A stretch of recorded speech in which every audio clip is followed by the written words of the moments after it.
नमस्कार मु स्मृति आपण समस्त को स्वागत करुच्ची मो यूट्यूब चैनल को।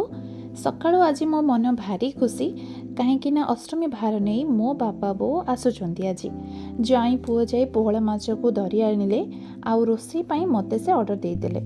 मो हस्बैंड कर सकाळ हुए ना बिना पखाल रे, तेणु पखाल खाई देकरी से भी चली जाइतिले तांको न्यूज ड्यूटी रे। बापा बो भी पहुंची जाइतिले 10टा बेले। आसु आसु मो पुओर फरमाइश आरंभ करदेला। खाइबा पे नुहे कदली पत्र धान गछ दुब पिता शुखुआ ए सबूर लंबा लिस्ट मत से धरईदेला। जेहेतु आगक अच्छी कांजीला और अष्टमी ए सब भुवनेश्वर अति सहजरे मिलेनी।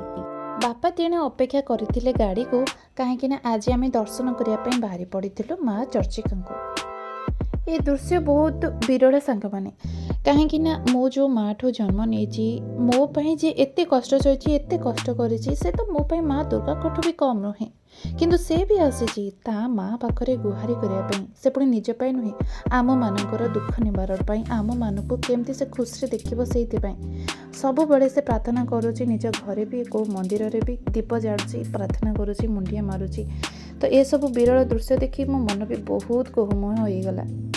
मु भी जेबे आसे माँ को पीठरे घंटा घंटा धरी बसे कहीं कहती कि दर्शन सारी मंदिर बेड़े जदि बसा जाए ताले देवादेवी कृपा आसे। तेणु से जहाँ भी हो मंदिर दर्शन सरी जाइतिला, आम गाड़ी भी आसी जाइतिला। मंदिर आसला बेलू को सानी बाबा सबू रेडी कर देइतिले। मो बो तार फरमाइश फुलफिल देखी ता तो खुशी कहले न सरे।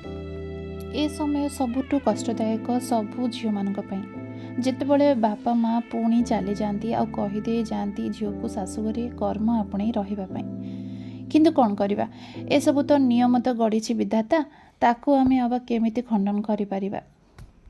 संध्या बेले किछिटा जलखिया खाई पुणी आम लगी पड़लु आम निज निज कर्म।